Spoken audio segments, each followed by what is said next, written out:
Ողջույն սիրելի հեռուստադիտողներ, եթերում օրակարգն է կենտրոնում եւ ես Շաքե Իսայանն եմ։ Օրակարգի տաղավարում այսօր Արա Այվազյանն է, Հայաստանի Հանրապետության արտաքին գործերի նախկին նախարար։ Բարի երեկո, պարոն Այվազյան, շնորհակալ եմ զրույցի այս ձևաչափի համար։ Պարոն Այվազյան, օրեր առաջ այլընտրանքային նախագծեր խումբը հրապարակեց ծավալուն մի հոդված, ձեր կողմից պատրաստված, որը վերաբերում էր 1915 թվականից հետո հայոց ցեղասպանության ճանաչման, միջազգային ճանաչման համար ներդրված բոլոր ջանքերին, այն բոլոր փուլերին, որի միջով անցել են աշխարհում տարբեր երկրներում ապրող հայեր եւ փորձել են անկյունակարային դարձնել հենց այս միջազգային ճանաչումը։ Վերնագրված էր այն, ինչու օրակարգում հայտնվեց հայոց ցեղասպանության հարցը։ Անդրադարձել էիք Անկարայի համար քաղաքականության այս 110 տարիների ընթացքում, լռության, մոռացության մատնելու, ժխտելու, իրենց ամոթալի էջերը փակելու եւ այլն, այն ամեն ինչին, ինչ կատարվել է։ Իհարկե դժվար է հիմա այստես մի հարցի շրջանակներում փորձել նաեւ այդ հոդվածը ներկայացնել, բայց մի կարևոր մեջբերում էի կարել, մի կողմից պատմության ճիշտ գնահատում, մյուս կողմից ապագայի պլանավորում, Սրան զուգահեռ մենք ականատես ենք լինում եւ ոչ մեկ անգամ, երբ այսօրվա իշխանությունները Նիկոլ Փաշինյանը, Արարատ Միրզոյանը մեկ անգամ չէ հայտարարում են, որ հայոց ցեղասպանության միջազգային ճանաչումը արտաքին քաղաքականության առաջնահերթություն չէ։ Ավելին, ընդամենը 3 թուրքական ԶԼՄ-ներին տրված մի հարցազրույցում մի միտք է ասել արտաքին գործերի նախարարը, թույլ տվեք մեջբերել, պատմությունը, հիշողություն, շատ դժվար է մոռանալ նախնիներին ու մոռանալ պատմությունը, բայց մի բան է հարգանք մատուցել անցյալին, պատմությանը, եւ բոլորովին այլ բան է ապրել անցյալով։ Անցյալում մնալը շատ հեշտ է։ Այս մարդիկ նախընտրում են ապագան եւ մեզ բոլորին մեսիջը փոխանցում են, որ մոռացեք անցյալը կամ հիշեք, բայց մի ապրեք անցյալով։ Ձեր հոդվածի եզրափակիչ մասը էլի թույլ տվեք մեջբերեմ։ Առաջիկա ապրիլ 24-ը պետք է դառնա մեր պետության արժանապատվության, միասնականության, հավատքի, հավաքական կամքի եւ ուժի նոր աղբյուր, որպեսզի իրապես այլևս երբեք չարճակատվենք բնաջնջման սպառնալիքին։ Այսքանից հետո, երբ օրվա իշխանությունները նման մեսիջ են տալիս, մենք կարող ենք իսկապես միասնական ապրիլ 24-ին այն մեսիջը, որ դուք ձեր հոդվածում եք, փոխանցում մեզ բոլորիս, կարող ենք այն իրականացնել, թե ոչ։ Շնորհակալություն հրավերի համար եւ բազմաշերտ հարցադրումներ արեցիք։ Հոդված գրելու դրդապատճառը թերևս վերջերս հրապարակային արված հարցադրումներ, թե ինչպես եղավ, որ 39 թվականին հայոց ցեղասպանության օրակարգ չկար եւ ինչպես եղավ, որ 1950 թվականին այն ներդրվեց։ Եվ ակնհայտորեն այն միտքն էր փորձում մեր մեջ մտցնել, որ ցեղասպանության օրակարգը գեներացվել է մեկ այլ երկրի կողմից կամ ինչպես իրենք են սիրում ասել կայսրության կողմից եւ շարքվել է ինչ-ինչ նպատակներ իրականացնելու համար եւ չեմ ուզում հիմա թվարկել իմ փաստարկները, բայց սա ես գնահատում եմ որպես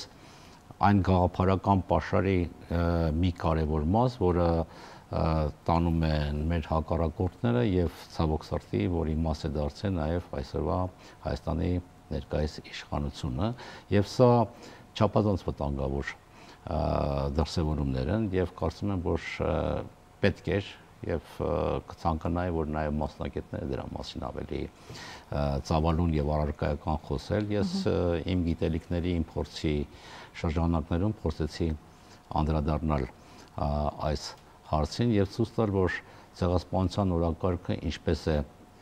նորից մտել միջազգային քաղաքականության մեջ եւ այնտեղ նշել եմ, որ իսկապես շրջադարձային էր Նյուրնբերգի դատավարությունը, որը լուսաբանեց եւ ընդունեց եւ հավերժացրեց հրեաների ողջակիզման փաստը, որը ունեցավ ինչպես պատմական, այնպես էլ քաղաքական շատ կարևոր հետևանքներ եւ հայերը, որոնք ընդամենը 30 տարի առաջ ապրել էին այդ սարսափը եւ աշխարհի տարբեր անկյուններում փորձում էին կանոնակարգել իրենց նոր կյանքը, հանկարծակի եկան, բայց մեզ հետ էլ է նույն բանը տեղի ունեցել։ Եվ Նյուրնբերգի դատավարությունը ոգեշնչեց հայերին եւ նրանք հասկացան, որ մոռացված ցեղասպանությունը կարելի է նորից բերել միջազգային հանրության լույսի ուշադրության ներքո։ Այդտեղից սկսեց ամբողջ գործընթացը եւ դա շատ դժվար համբերատար աշխատանք էր, որը տվեց իր արդյունքները։ Թուրքիայի պետությունը երկար ժամանակ բավական հարմար պայմաններում էր եւ ուղղակի մոռացան էր մատնել եւ երբ որ 65 թվականին աշխարհի տարբեր անկյուններում սկսվեց ոգեկոչվել հայոց ցեղասպանության 50-րդ տարելիցը,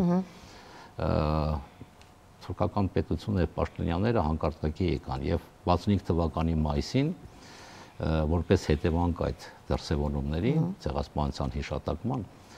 Վաշինգտոնում Թուրքիայի դեսպանը New York Times-ին գրում է նամակ, որտեղ ընթերցողներին կոչ է անում հետևյալ բառերով. ամենալավը ինչ կարող ենք անել այդ մութ օրերի կապակցությամբ մոռանալ այդ օրերը։ Քանի որ ցեղասպանագիտությունը սկսեց բավական զարգանալ, մոռացությունից թուրքական պետությունը անցավ մի այլ քաղաքականության, որը շղթողական քաղաքականությունն էր եւ ինչպես Վագն Դադրյանը մեր ամենամեծ ցեղասպանագետը հոդվածում էլ եք մեջ բերել։ Անվանում է դա ցեղասպանության ժխտման արդյունաբերություն։ Եվ 11 էջանոց Թուրքիայի դեսպանի նամակը, որ նա գրել էր 1999 թվականին կոնգրեսի Միացյալ Նահանգների կոնգրեսի ներկայացուցիչներին, թվարկում է այն բոլոր թեզերը, որ այդ ժողովրդական արդյունաբերությունը տարիների ընթացքում մշակել էր եւ բավական համոզիչ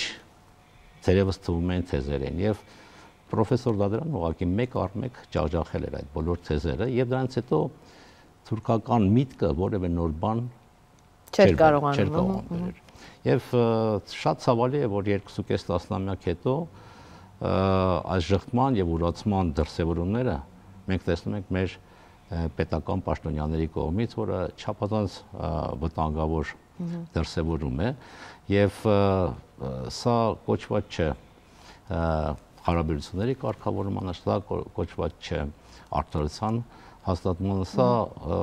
բացարձակ չի նշանակում, որ հայերը մնացել են անցյալում։ Գիտեք,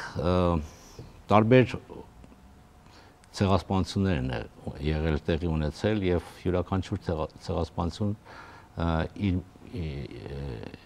իր էությամբ ունիկալ է եւ չի կրկնում, տարբեր երեսներ ունի, բայց բոլորիս համար երևի շատ ցուցիչ էր, թե ինչպես հրեաները եւ գերմանացիները սկսեցին այդ պատմության ցավագին այդ ժամանակաշրջանը համատեղ ուսումնասիրել, ընդունել եւ դա դարձավ հրեաների եւ գերմանացիների ընդհանուր պատմությունը, որը հետո դարձավ եվրոպական պատմություն,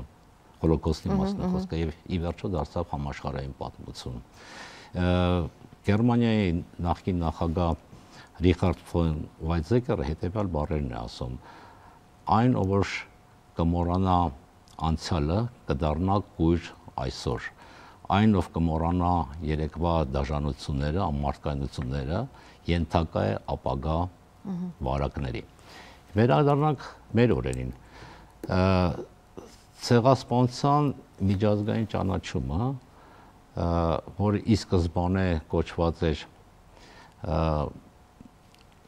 համաշխարհային հանրությանը տեղեկացնել, թե հայերի հետ ինչ է տեղի ունեցել եւ դարձնել հայոց ողբերգությունը նաեւ համաշխարհային հիշողության անբաժանելի մաս, որը ի վերջո բոլորիս ջանքերի շնորհիվ մեր հատկապես ցեղասպանագետների, իրավաբանների եւ այլ մասնագետների շնորհիվ տեղի ունեցավ, բայց միևնույն ժամանակ Հայաստանի անկախացումից հետո եւ Արցախյան շարժման սկզբնաղբյուրի մեջ դրված էր այն միտքը, որ հայերս երբեք էլ չենք ցույց տա, որպեսզի այդ ցեղասպանությունը կրկնվի եւ մեր օրերին 80-ականների վերջերին, 90-ական թվականների սկզբներին Արցախայցությունը եւ հայությունը ընդհանրապես պայքարում էր, որ այդ վարակը նորից չկրկնվի մեր օրերում։ Սրա մասին էր Արցախյան մեր ամբողջ պայքարը եւ մենք տեսանք, որ ցավոք սրտի Արցախայցությունը տեղահանվեց, բռնի տեղահանվեց, ենթարկվեց էթնիկ ստումների եւ այդ ամենը ցեղասպանական գործողություն է եւ ասել, որ մենք չենք մնացել անցյալում եւ մտածում ենք ապագայի մասին, ներկան ապացուցում է, որ ցեղասպանությունը վտանգում է։ Շատ լավ, Արցախին անպայման մենք անդրադառնանք, ես իրապես ուզում եմ շնորհակալություն հայտնել ձեզ այդ հոդվածի համար եւ նաեւ այսօրվա մեր հանդիպման պատճառը եւ մեր քաղաքացիներից, ովքեր ծանոթացել են հոդվածին, վստահ եմ պարզապես, որ շատերը եւս մեկ անգամ մտորելու, այսպես մտահոգվելու առիթ են ունեցել։ Եվ այդտեղ պետք է անկեղծորեն ասել, որ զարմանում եմ եւ փնտրում եմ ինչու են մասնագետները լուր, ինչու չկան տարբեր այդ թվում հոդվածների հրապարակումներ հենց մասնագետների կողմից։ Միթե բոլորը համակերպվել են մոռացության մատնելու, լռելու, հայերի կողմից ժխտելու այս ձևաչափին։ Այս հարցը իհարկե հռետորական է։ Մի քանի օրից, պարոն Այվազյան, Հայոց ցեղասպանության զոհերի ոգեկոչման օրն է, ապրիլ 24-ը։ Իմ եւ իմ սերնդի, այսպես ողջ գիտակցական կյանքում այս օրը անասելի հստակ խորհուրդ է ունեցել։ Մենք գիտենք ինչ ենք կորցրել, մենք գիտենք ում ենք կորցրել եւ այսօրը նաեւ այսպես համահայկական երազանքի յետևից գնալու, որովհետեւ համահայկական միասնության օր ենք սովոր եղել ընդունելու։ Այսօր նոր դիսկուրս կա, ասում են պետք է հասկանանք ինչ է կատարվել։ Ինչ են ուզում ասել, ուզում են ասել ցեղասպանության օրակարգը կեղծ է եղել։ Շնորհակալություն բարի խոսքերի համար, հոդվածի կապակցությամբ։ Ինչ վերաբերում է ընդհանուր լռությանը կամ անտարբերությանը, իհարկե մեր հանրությունը անցել է շատ մեծ ստրեսով եւ շարունակում է ապրել եւ որոշ չափով հոգեբանորեն դա կարելի է հասկանալ։ Նույն բանը տեղի ունեցել երկրորդ համաշխարհային պատերազմի արդյունքում եւ յուրաքանչյուրը փորձում էր ուղղակի այդ սարսափից փախնել եւ փակվել իր երևակայական հանգիստ աշխարհում։ Եթե չլիներ Ռաֆայել Լեմկինը, ցեղասպանության հանցագործությունը թերևս երբեք այդ գյուտը տեղի չէր ունենա։ Լեմկինը ինքը կորցրել էր ընտանիքի բազմաթիվ անդամների եւ ինքը իսկապես որոշել էր, հատկապես ուսումնասիրելով հայերի տխուր փորձը, որ այլևս պետք է այնպես անել, որ միջազգային հանրությունը հասցեագրի նման ոչրագործությունները եւ պատժի ենթարկի։ Ռաֆայել Լեմկինը երկար տարիներ պայքար է վարել, հատկապես Միացյալ Նահանգներում եւ բոլոր պաշտոնական գրասենյակների դռները իր համար փակ են եղել։ Ինքը ահավոր անհարմար մարդ էր դարձել։ Բացի վերջո այդ անհատը իր վճռականությամբ եւ հավատքով կարողացավ բեկում մտցնել միջազգային գիտակցության մեջ, որը նաեւ հիմք կատարեց ցեղասպանության կոնվենցիայի հաստատմանը։ Նույնը մեր օրերում է, ես կարծում եմ, որ այս թվացial անտարբերությունը թվացial է եւ ցեղասպանությունը ոչ միայն անցյալում է, մենք բոլորս այդ ցեղասպանության կրողներ ենք, վստահ եմ եւ ձեր ընտանիքում եւ իմ ընտանիքում ցեղասպանության վերապրողներ կան եւ մենք դա չենք կարող մոռանալ։ Ասելով դա, մենք բոլոր տարիների ընթացքում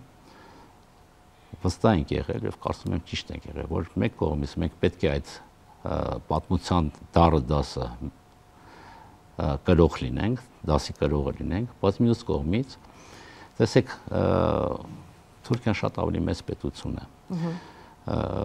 փակ հասարակություն էր Եվ նույն թուրք հասարակությունը չէր իմանում, թե ինչ է տեղի ունեցել մեկ դար առաջ։ Այս տարիների մեր ընդհանուր աշխատանքի եւ պայքարի արդյունքում նույն թուրք հասարակությունում սկսեցին հարցեր տալ, թե ինչ է պատահել հայերի հետ։ Եվ ցեղասպանության խնդրի արծարծումը եւ առերեսումը կարծում եմ միակ ճանապարհն է, որպեսզի ի վերջո այդ ջրբաժանը, որը առաջացավ 100 տարի առաջ, կարողանանք համատեղ հաղթահարել եւ ի վերջո փորձենք հաշտվել։ Միայն այդ ժամանակ կարելի է բարենպաստ մթնոլորտ եւ խաղաղություն հաստատել նաեւ մեր տարածաշրջանում։ Սա նախապայման չի, սա ուղղակի իրատեսական բան։ Նույն բանը Ադրբեջանին է վերաբերում։ Պարոն Այվազյան, տեսեք, ցեղասպանության ճանաչման, միջազգային ճանաչման հարցը բացի բարոյական լինելուց նաև անվտանգային տար է, պարունակում եւ մշտապես դրա մասին խոսվել է, ոչ մի նորություն այդ մասին չենք ասում։ Ինչու բարոյական, որովհետեւ անուրանալին, փորձել ուրանալը առնվազն պետք է հասկանալ դրանից հետո որքանով են կենսունակ լինելու որպես ազգ, որպես պետություն ապրելու,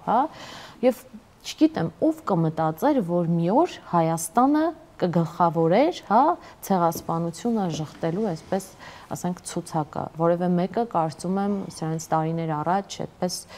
մտքով չէր անցնի, երբ որ պետական մակարդակով ստիպում են փաստորեն մեզ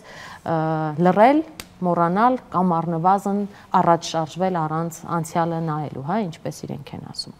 Երկրորդ կողմը իհարկե անվտանգային կողմն էր, որի մասին դարձյալ խոսվել է, դուք ինքներդ էլ ձեր նախաբանում ասեցիք, որպեսզի հետագայում ցեղասպանությունները չկրկնվեն, թույլ չտանք երբևէ նման ողբերգություն տեղի ունենա։ Եվ նաև էֆեկտիվ էր այն առումով, որ Թուրքիայի համար փաստորեն ինքը հանդիսանում էր զսպաշապիկ, Հիմա ինչ է ստացվում, այսպես սինխրոն ժխտելով Հայաստանն ու Թուրքիան, ուր են գնալու։ Երբ ես դարձա արտաքին գործերի նախարար, իմ առաջին հանդիպումը Հայաստանում հավատարմագրված դիվանագիտական կորպուսի հետ նվիրված էր Արցախում տեղի ունեցած պատերազմի շրջանակներում ռազմական եւ մարդկության դեմ հանցագործությունների եւ մենք այնտեղ օգտագործեցինք նաեւ ադրբեջանական սոցիալական ցանցերում տեղադրված ասարսուր նյութերը եւ Թուրքիան դա չէր թաքցնում, բացահայտացնում էր, որ ինքը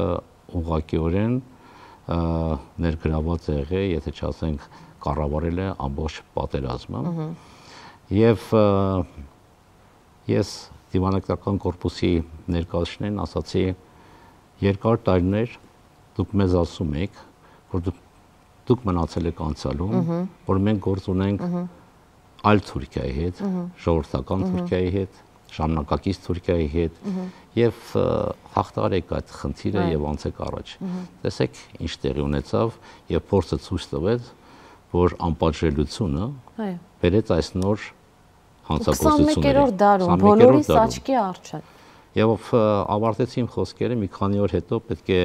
Բաքվում տեղի ունենար այդ ռազմական շքերթը եւ ավարների այդ ցուցահանդեսը եւ ասացի ես տամ եմ դեսպանների աչքերին եւ նրանք իսկապես ամաչում էին։ Եվ ասի ձեր գոլեգաները մի քանի օր հետո գնալու են եւ կիսելու են այն ուրախությունը եւ հպարտությունը, որը ադրբեջանական կամ թուրքական երկու պետությունները փորձել են ցույց տալ։ Դες լավ եմ ցանկանում։ Հիմա անշուշտ ցեղասպանության հարցը մեզ համար նաև զսպաշապիկ էր եւ անվտանգության որոշ չափով երաշխիք էր։ Դուք մի քիչ գերագնահատեցիք, որ Հայաստանը ղեկավարում է այս ուրացման եւ շղթման ցանկը, բայց անհերքելի է, որ նույնիսկ Ռաֆայել Լեմկինի ինստիտուտը եթե ճիշտ եմ հիշում, երկու հայտարարություն արձագանքել են, որ Հայաստանը միացել է նաև այս շղթողների տխրահարճակ փորձերին եւ սա ամոթալի երևույթ է։ Սա որևէ տեղ չտանող երևույթ է։ Սա նշանակում է, որ Հայաստանը վերադառնում է այն վտանգավոր պրակտիկային, որ հաղթողներն են գրում պատմությունը եւ եթե այսպես շարունակվի մենք վաղը մյուս օրը կասենք ինչու հայերը Օսմանյան կայսրությունում չպայքարեցին, լքեցին իրենց տները, թողեցին գնացին։ Մենք ենք մեղավոր, որ մեզ ջարդել են, մենք ենք այդ դժբախտությունը բերել մեր գլխին, մենք ենք այնպես արել, որ մեր հարևան երկիրը թշնամանացել է մեզ հետ եւ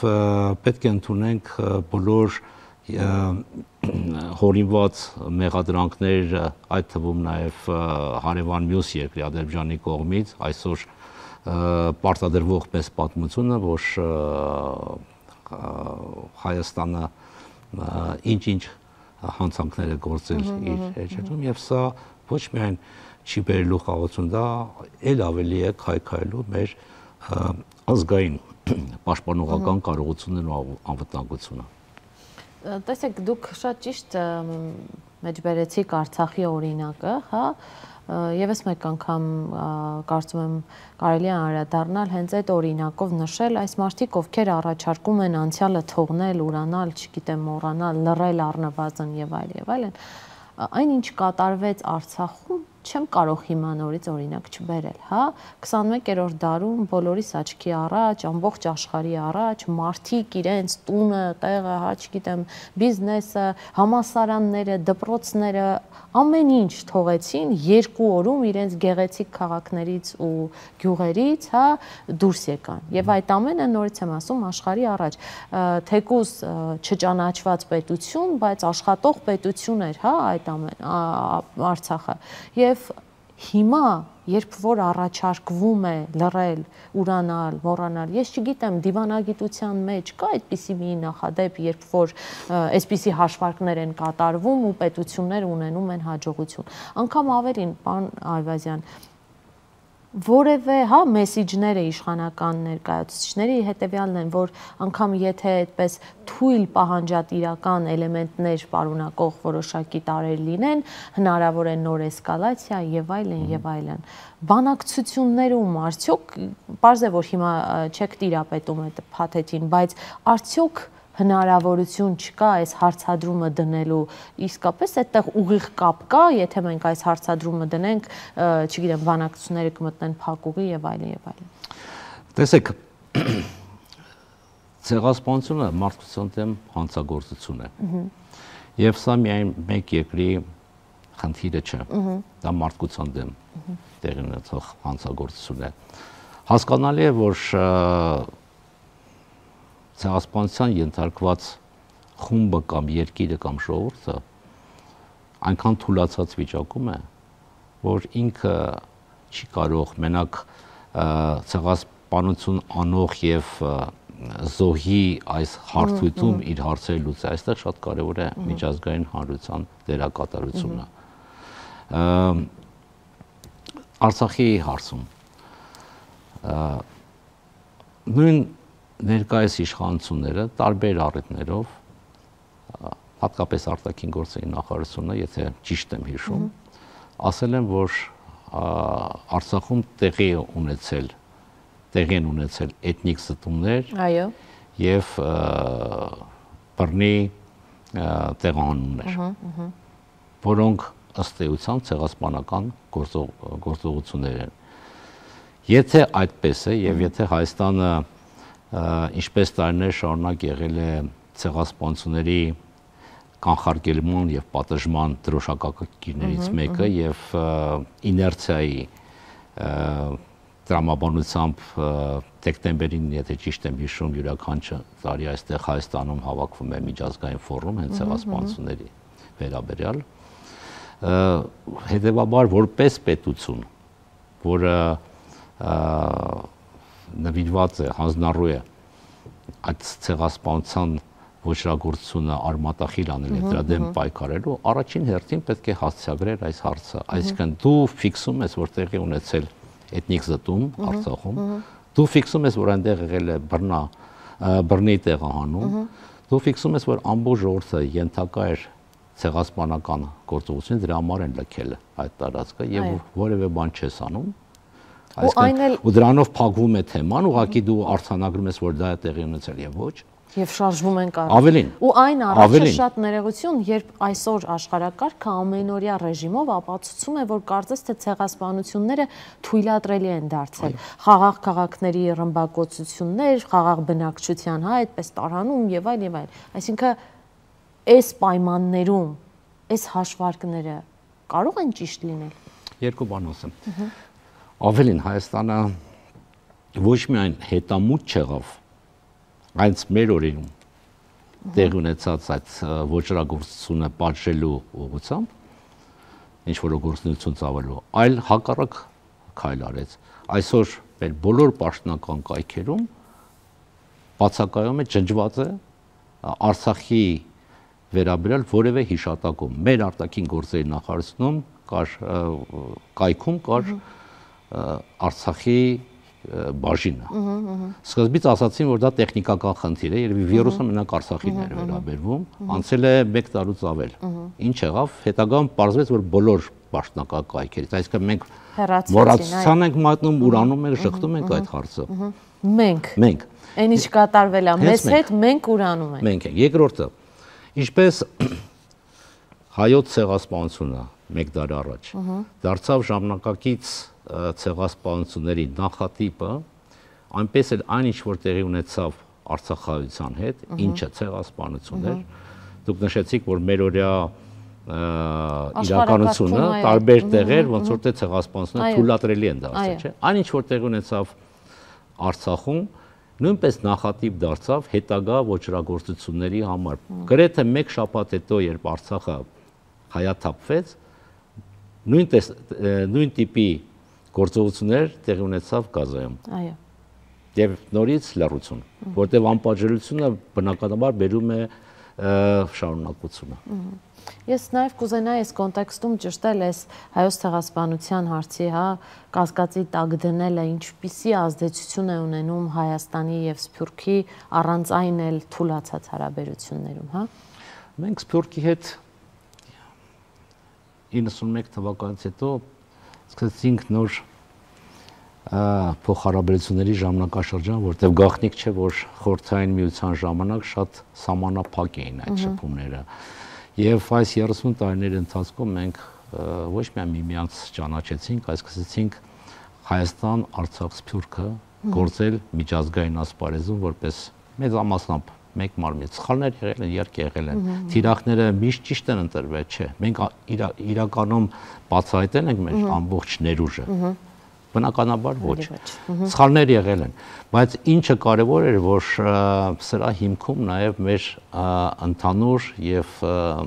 ցավագին անցյալներ։ Ցեղասպանությունը ցավոք սրտի, դա հպարտության չեմ ասում, դա դարձել է մեր ինքնության անբաժան մաս, լինի դու հայաստանցի ես, ամերիկահայ ես, ֆրանսահայ ես, արգենտինահայ ես կամ Սփյուռքում ապրող մեր հայրենակիցները կներեն պատմական հայրենիքի այսօրվա պետական մակարդակով, այսպես լռել, ուրանալ, շղթել, շարժվել առաջ դեպի ապագա այս հայեցակարգը։ Այս մոտեցումները եւ այս հմուտ ձևով ինչ որ կասկածներ մտցնելը ցեղասպանության եղելության մեջ կամ արծարծման նպատակահարմարության մեջ բնականաբար ել ավելի է օտարելու եւ հեռացնելու, պարակտելու մեր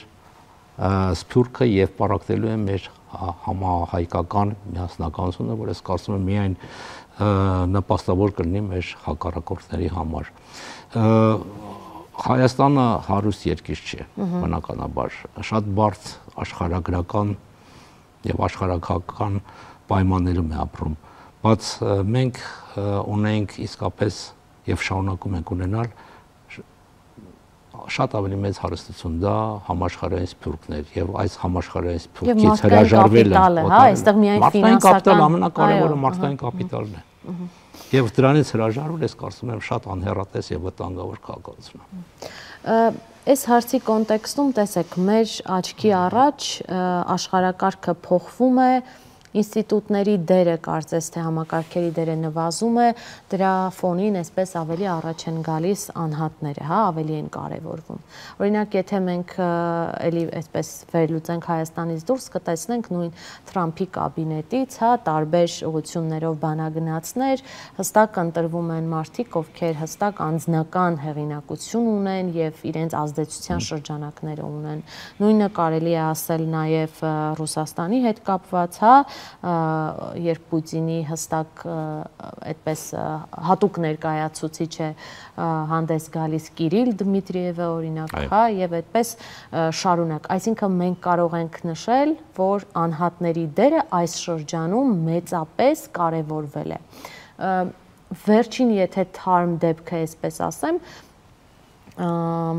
հայաստանցի բլոգեր աղջկա հետ կապված միջադեպը վստահ եմ հետևել եք, գիտեք, Գագիկ Ծառուկյանը իր անձնական կապերով, ջանքերով, հա, կարգավորեց այս հարցը, այդ աղջկան բերեց Հայաստան, թե հետո ով ինչ խոսեց, արդեն երբ որ Հայաստանում է, վերջում փորձեցին նվազեցնել։ Այո, դա արդեն երկրորդական է, բայց ուզում եմ նշել, որ Գագիկ Ծառուկյանը ու էլի մարդիկ կան, ովքեր ապրում են Հայաստանում, Հայաստանից դուրս, բայց այս կամ այն շրջանակներում ունեն ազդեցության որոշակի շրջանակ։ Օրինակ Թրամփի կաբինետում ես գիտեմ մարդիկ Հայաստանում բնակվող, որ կարող են իրենց ազդեցության շրջանակը ունենալ, եւ շատ շատերը մեր կողքին ապրող, հա, մեր հայրենակիցներ։ Դուք օրինակ, որ բազմաթիվ այսպես կապեր ունեք եւ ձեր աշխատանքային գործունեության ընթացքում այդ կապերը կան անձնական մակարդակի ձևավորված, բայց ես տեսնում եմ, որ պետական մակարդակով կարելի է ասել հրաժարվել ենք թե Հայաստանի ներսում, թե Հայաստանից դուրս Սփյուռքում ապրող, հա, մեր հայրենակիցների այս մարդկային կապիտալից, որոնք այս օրերին մեր երկրին կարող են շատ մեծ օգուտ բերել, հա։ Օրինակ, ձեզ մյուսներին ինչ է պատվիրակում այսօր պետությունը։ Միշտ ասում եմ, պետք չի գերագնահատել անձի կարևորությունը պատմության ընթացքում, բայց չգերագնահատենք, բայց համաշխարհային թրենդն է այդպեսին, պարոն Այվազյան, այսօր է։ Համաշխարհային պատմության թրենդում միշտ անհատները ունեցել են վճռորոշ դերակատարություն, հատկապես երբ տեղի ունեցել ճակատագրական ինչ-որ իրադարձություններ։ Տեսեք, տարբեր երկրներում, պատմության տարբեր փուլերում իրադարձությունները եւ ժողովուրդը ի հայտ է բերել առաջնորդների, հայտնի եւ ոչ այդքան էլ հայտնի, որոնց գործունեության արդյունքում այդ երկրները կամ ունեցել են մեծ զարգացում կամ տապալվել են։ Օրինակ ֆրանսիական հեղափոխությունից հետո իրադարձությունը բերեցին բեմ, առաջնաբեմ Նապոլեոնին, որը հսկայական ժառանգություն թողեց, եւ հակառակը մեծ դեպրեսիան 1929 թվականի, որ ամենամեծ ձևով խփել էր Միացյալ Նահանգներին եւ երկրորդը Գերմանիային, ի հայտ բերեց, առաջ բերեց Ադոլֆ Հիտլերին, որը կործանարար դերակատարություն ունեցավ։ Հայերս մենք իսկապես լավ չենք հասկանում մեր ներուժը, չեն գիտակցել այդ ներուժը։ Ես ճակատագրի բերումով աշխարհի տարբեր երկրներում եմ աշխատել, որտեղ կային մեծ համայնքներ եւ որոնցում կային ուղղակի չնչին անհատների մակարդակով հայություն կար։ Եվ որևէ երկրում, որտեղ ես աշխատել եմ, չի եղել մի դեպք, որտեղ մեկ կամ մի քանի հայ ուղղակի չենք մեզ համար դռներ էին բացում։ Եվ դրանից չօգտվելը, հատկապես հիմա, դա ինձ թվում է դա շռայլություն է, աներելի եւ շռայլություն է ուղղակի։ Հարցը թե նորից մենք ունենք պետություն եւ պետությունը պետք է դնի թիրախները,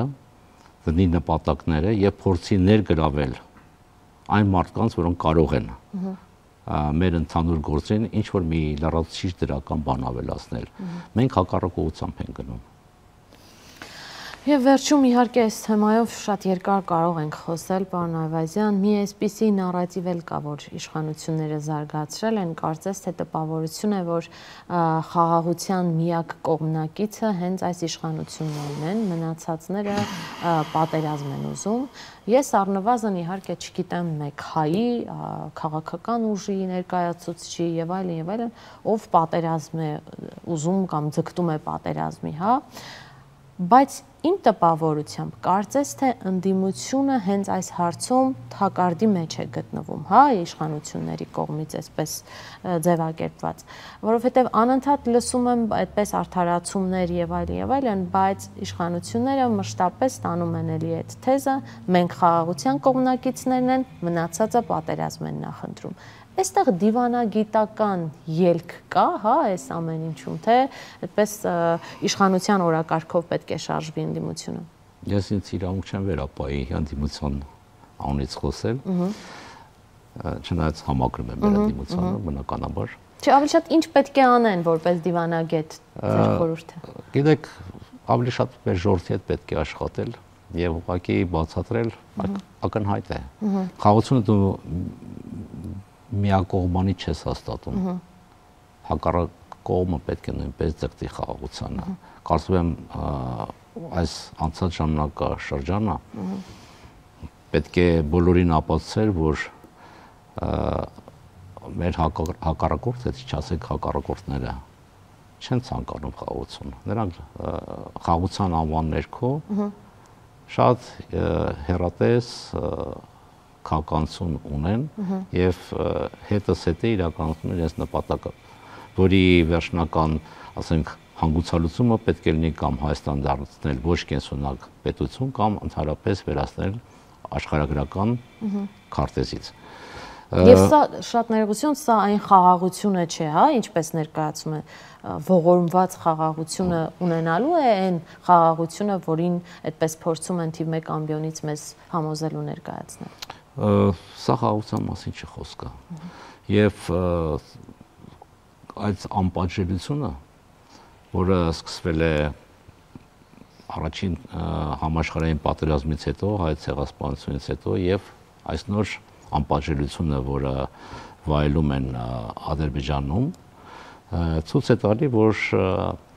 նրանք խաղաղությունը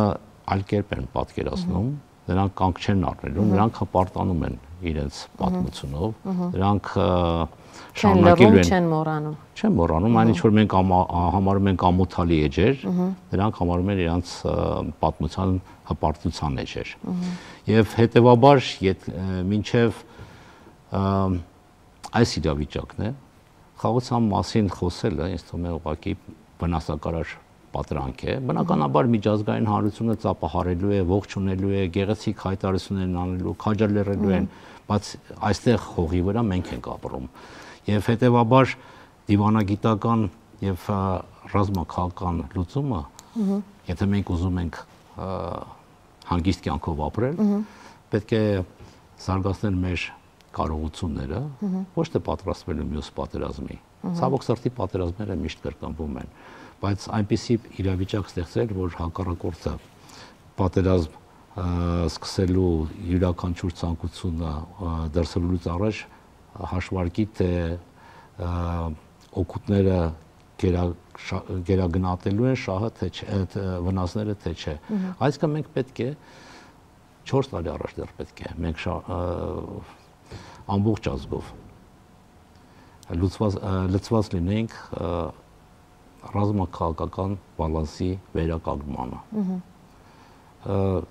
Խոսքը գնում է կայունության մասին։ Կայունությունը հետագայում ցույց կտա, կբերի կհարթի ճանապարհ դեպի խաղաղություն, թե դեպի այլ զարգացումներ։ Բնականաբար բոլորս ուզում ենք խաղաղություն, բայց խաղաղություն ամեն գնով մենք չենք կարող դարձնել։ Շնորհակալ եմ հատկապես պատմությունը մոռանալով, քո ինքնությունը այդպես ժխտելով եւ այդպես շարունակ։ Շնորհակալ եմ պարոն Այվազյան հետաքրքիր զրույցի համար։ Սիրելի հեռուստադիտողներ, եթերում օրակարգներ կենտրոնում եւ իմ հյուրն էր Հայաստանի Հանրապետության արտաքին գործերի նախկին նախարար Արա Այվազյանը։ Կհանդիպենք։